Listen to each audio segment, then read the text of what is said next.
तो वो चेक करना पड़ता रहता है कि मेरे को बीच में कैसे रिकॉर्डिंग चल रही है, तो वही चेक करने के लिए लेट मी सी दैट बोल के गया था उधर। आइए शुरू करते हैं। फिलहाल केमिकल रिएक्शन एंड इक्वेशंस ये चैप्टर है, इधर दिख रहा होगा एनसीईआरटी बुक के अंदर, इस तरीके से आपको दिखेगा। चैप्टर नंबर 1 हम स्टार्ट करने जा रहे हैं। पहला टॉपिक जो रहेगा वो केमिकल इक्वेशंस रहेंगे।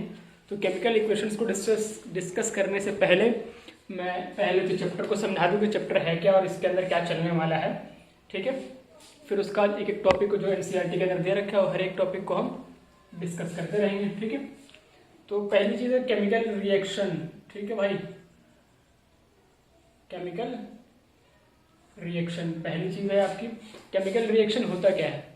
केमिकल रिएक्शन किसी भी चेंज को हम केमिकल रिएक्शन कहेंगे। थोड़ा सा और मैं इसको डिफाइन करने की और समझाने की कोशिश करता हूँ कि चेंज मतलब कैसा। चेंज वैसा हो जो आपके स्टेट को, फिजिकल स्टेट को बदल दे, फिजिकल स्टेट को बदल दे, और आपके फिजिकल स्टेट के अंदर ही आपका कलर आ जाएगा, शेप आ जाएगा, साइज आ जाएगा, ठीक। फिजिकल स्टेट को बदल दे, आपके केमिकल प्रॉपर्टी को बदल दे, केमिकल प्रॉपर्टी को बदल दे। मान लीजिए कोई एसिडिक था बेसिक हो गया, बेसिक था एसिडिक हो गया, न्यूट्रल था बेसिक हो गया, कुछ इस तरीके से केमिकल प्रॉपर्टी को, कोई ऑक्सीडाइजिंग था उसको रिड्यूसिंग बना दिया, कुछ इस तरीके से केमिकल प्रॉपर्टी को चेंज कर दे, ठीक है। और भी इस तरीके से बहुत सारी चेंजेस कर दिए। उसके मतलब क्या ही हो गया कि जो पहले था उसका अस्तित्व बदल जाए। अस्तित्व मतलब आइडेंटिटी को कहते हैं, आइडेंटिटी, आइडेंटिटी बदल जाए, ठीक है। यानी आप मानिए कि मतलब आइडेंटिटी बदलने से लिए एग्जाम्पल के तौर पर आप मानिए कि वैसे पेपर, अगर आपके पास पेपर है, पेपर को जला देते हैं, तो पेपर को जला देने के बाद उसकी आइडेंटिटी कैसी रह जाएगी, कैसी बन जाएगी, मतलब को किस शेप में आ जाएगा। पेपर हो या कुछ भी आपका कपड़ा हो, कुछ भी हो, आपने जैसे कि मानिए कि आपका पेपर था, यही मतलब कपड़ा है, कपड़े का टुकड़ा है, इसको आप फाड़ देते हैं, बीच से काट देते हैं, तो ये कटने के बाद भी छोटे छोटे पीसेस में कन्वर्ट तो हो जाएगा, लेकिन उसकी आइडेंटिटी नहीं खोएगी, वो बाद में भी कपड़ा ही रहेगा, है कि नहीं। वो टुकड़ा होने के बाद भी कपड़ा ही रहेगा, उसकी आइडेंटिटी नहीं खोने वाली है। बट केमिकल रिएक्शन के अंदर उसकी आइडेंटिटी लॉस हो जाती है, ठीक है। लॉस होने का मतलब उसी कपड़े को आप जला दीजिए, जला देने के बाद आपको मतलब राख मिल जाएगा, राख और कुछ धुआं मिलेगा इस तरीके से। तो अब राख और धुआं दो अलग अलग चीज़ें हैं, पहले कपड़ा था और अब कुछ और है, ठीक है। तो इस तरीके के चेंजेस अगर होते हैं तो उसको हम केमिकल रिएक्शन कहते हैं। मतलब इस तरीके के चेंजेस के लिए जो रिस्पॉन्सिबल थिंग है या जो रिस्पॉन्सिबल एक्शन है वो यही है केमिकल रिएक्शन। केमिकल रिएक्शन होते हैं तो ये सब होता है। एग्जाम्पल के तौर पर आप इधर देखिए, बुक के अंदर कुछ लिखा हुआ था, एक रिएक्शन था, वो मैं दिखाता हूँ। जैसे यहाँ पर लिखा हुआ magnesium and oxygen, magnesium hydroxide बना हुआ। सिंपली आप वाटर को मान लीजिए यहाँ पर, मतलब मेरी तरफ से एग्जांपल लीजिए, उसको फिर हम बाद में डिस्कस करेंगे जब इक्वेशन, केमिकल इक्वेशन को हम बात कर रहे होंगे तो उनको देखेंगे। चेंज के लिए जैसे ये एक H2 था, ये एक O2 था, जब ये मिला तो H2O2 बनेगा, बैलेंस रिएक्शन हो जाएगा। H2 ये वाटर ही होता है, हैवी वाटर, ठीक है। बट ये वाटर हो जाएगा लिक्विड फॉर्म में होगा। इसको देखिए आप, ये गैसियस ऑक्सीजन था और ये गैसियस ऑक्सीजन, ये गैसियस हाइड्रोजन था, ये गैसियस ऑक्सीजन था। दो अलग अलग चीज़ें थी, दोनों अलग अलग एग्जिस्ट कर रही थी गैस फॉर्म में। ये दोनों मिली तो लिक्विड फॉर्म में पहले तो बन गई है और कुछ और बन गई। अब ना ही तो ये हाइड्रोजन है ना ही ऑक्सीजन है, ये वाटर है। पहले क्या था कि हाइड्रोजन को अगर आप आग के पास लेकर के जाइए बंद हो जाएगा आग, ऑक्सीजन को लेकर जाइए आग जल पड़ेगा। तो ये कुछ अलग प्रॉपर्टी थी उनके, अलग काम कर रहे थे ये दोनों। अब इसको लेकर के जाइए, वो जलने से रहा। अगर आप पानी डाल दें आग पे तो बंद ही होगा, जलेगा नहीं। जबकि अलग ये मतलब इंडिविजुअली ये जलाने का काम कर रहा था, बट अब सिर्फ बुझाने का काम कर रहा है। तो इस तरीके से उसकी आइडेंटिटी बदल जाती है, केमिकल प्रॉपर्टीज बदल जाती हैं, जैसे कि इसकी बदल जाएगी, उसका कलर, शेप, साइज सब बदल सकता है, फिजिकल स्टेट वगैरह सारी चीज़ें बदल सकती है। तो इस तरीके से बदलने वाली जो प्रॉपर्टी है उसके पीछे जो एक्शन होता है उसको हम केमिकल रिएक्शन कहते हैं। और इस केमिकल रिएक्शन को लिख करके मतलब रिप्रेजेंट कैसे किया जाता है, जैसे मैंने अभी यहाँ पर H2O2 लिखा है ना, फिर H2O2 इनका मतलब रिएक्शन करवाया है। तो इनके जो ओरिजिनल नाम है, नाम क्या है, ये हाइड्रोजन है, हाइड्रोजन है प्लस ऑक्सीजन है, ये मिल रहे हैं आपको वाटर, तो इस तरीके से राइटिंग फॉर्म में ना लिख करके इसके एक रिप्रेजेंटेशन होती है जो पीरियोडिक एलिमेंट के अंदर हमने पढ़ा था पीरियोडिक क्लासिफिकेशन के अंदर कि हाइड्रोजन का सिंबल H होता है, ऑक्सीजन का O होता है, वाटर के लिए H2O लिखा जाता है। तो ये कुछ रिप्रेजेंटेशन होती हैं, ठीक है। और इन रिप्रेजेंटेशन से जिस चीज़ को हम बताने की कोशिश करते हैं, इंस्टेड ऑफ कि हम उस लैंग्वेज को लिखें और उस पूरे वर्ड को लिखें, उसके जगह अगर हम किसी रिप्रेजेंटेशन से उसको हम किसी सिंबल से रिप्रेजेंट करते हैं तो उसको हम केमिकल इक्वेशंस कहते हैं, ठीक है। अभी जो है ये एक इक्वेशन है H2O2, ये आपका H2O2, ठीक। ये एक इक्वेशन हो गया, इसको हम इक्वेशन कहेंगे, केमिकल इक्वेशन कहेंगे इसको। क्यों कहेंगे? क्योंकि हमने वर्ड को छोड़ करके कुछ सिंबल का इस्तेमाल करते हुए एक वे ऑफ रिप्रेजेंटेशन तैयार किया है, ठीक है। इसी रिएक्शन को रिप्रेजेंट करने के लिए एक वे ऑफ रिप्रेजेंटेशन हमने तैयार किया है, इसलिए इसको हम इक्वेशन कहेंगे। और केमिकल रिएक्शन वो एक एक्शन होता है जिसके थ्रू बहुत से चेंजेस होते हैं किसी प्रोडक्ट, किसी ऑब्जेक्ट के अंदर, किसी मटेरियल के अंदर, तो उसको हम केमिकल रिएक्शंस कहते हैं। और केमिकल इक्वेशन समझ में आ गया, ये केमिकल इक्वेशन है और ये प्रॉपर्टी जो बदलती हैं by the action of chemical reaction, तो ये केमिकल रिएक्शन होता है, ठीक। तो ये एक हो गया। अभी हम इसके अंदर बात करेंगे केमिकल इक्वेशन को थोड़ा सा और डिटेल के अंदर बात करते हैं, क्योंकि अपना पहला टॉपिक जो इस चैप्टर का वो यही है केमिकल इक्वेशन।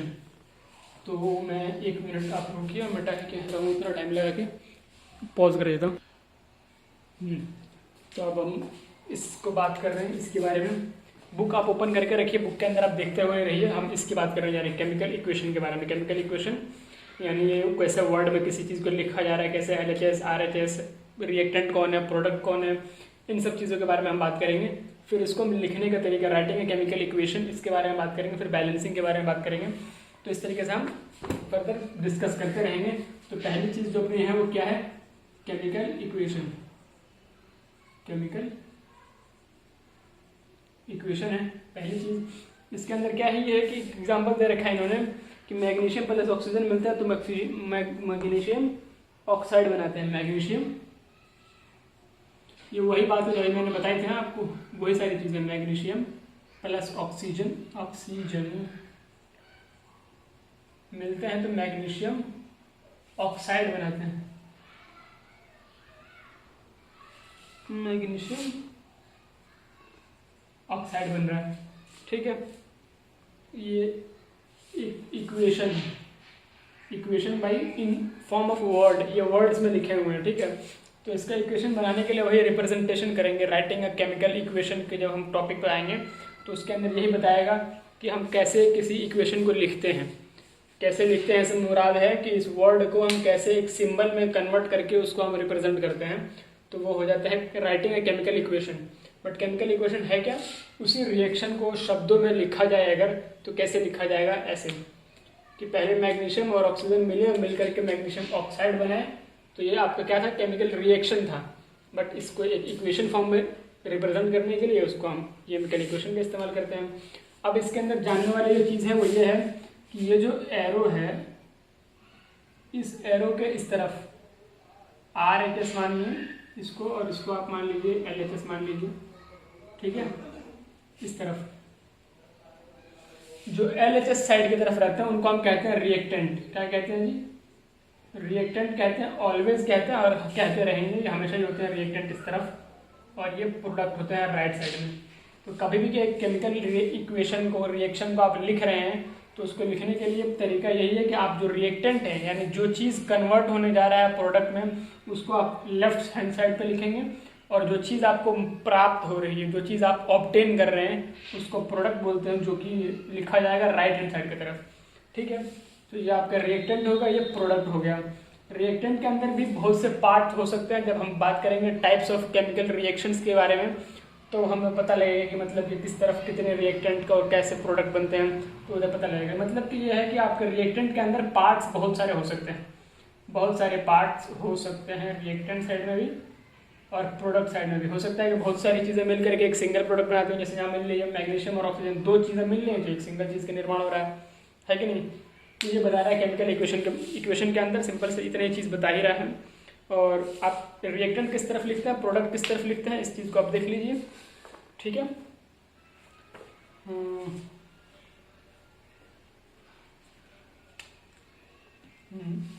मतलब जब भी हमारे बनता चला जाएगा, जितने रिएक्टेंट को हम ऐड करते चले जाएंगे, बीच में साइन प्लस का लगाते चले जाएंगे।